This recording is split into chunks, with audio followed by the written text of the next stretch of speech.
You feel it coming. That little internal rumble, the pressure building low in your gut. You wait for the relief. It doesn't come. Nothing happens. Ever again. This is what would happen if humans suddenly and permanently lost the ability to fart. Let's start with the part nobody wants to admit. You do this constantly. The average person passes gas up to 20 times a day, and most of the time, you don't even register it happening. It's just background noise in the operation of being alive. Stop that process entirely, and you're not stopping something rare. You're stopping something your body was doing every single hour, whether you noticed or not. So, where does all that gas actually come from in the first place? Two sources. First, swallowed air. Every time you eat, drink, talk while chewing, or suck down a soda too fast, you're gulping down little pockets of air that have to go somewhere. Second, and far more interesting, bacteria. Trillions of them, living in your intestines, breaking down the food your own digestive system couldn't fully process. As a side effect of doing their job, they produce gas, constantly. This isn't a malfunction. This is your gut microbiome working exactly as designed. Now imagine that exit door slams shut forever. The air keeps coming in. The bacteria keep doing their job, but the gas has nowhere left to go. Hour 1, you just feel a little bloated, mildly annoying, manageable.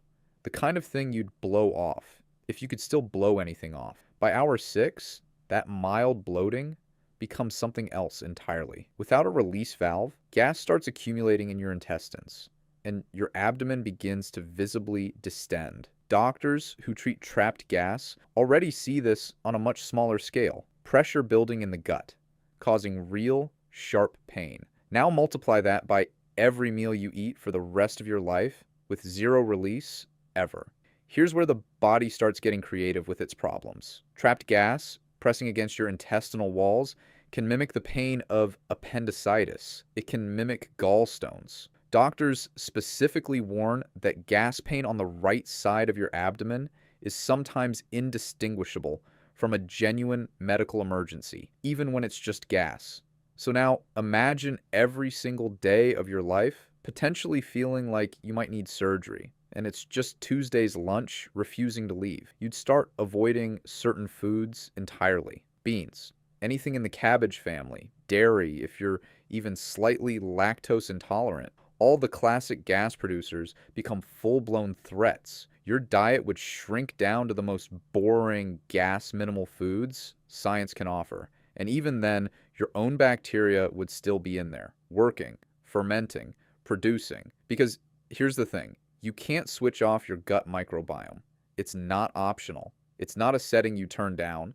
It's doing literally one of its core jobs every hour, with or without your permission. So the body starts working around the blockage. Increased bloating leads to increased internal pressure, which can interfere with digestion itself, slowing everything else down, which produces even more gas from food sitting around longer than it should. It's a feedback loop with absolutely no relief valve, building day after day, week after week for the rest of your natural life. At some point, your body's only real defense mechanism left is burping. All that built up pressure with nowhere south to go starts pushing back north instead. Humanity wouldn't go quiet. We'd just become unbearably, relentlessly loud from the other end. Every elevator, every first date, every job interview. Civilization wouldn't collapse from this, but it would get a lot more uncomfortable, a lot more bloated, and a whole lot louder in exactly the wrong direction. What if you could never burp again either? That's a topic for another What If Stickman.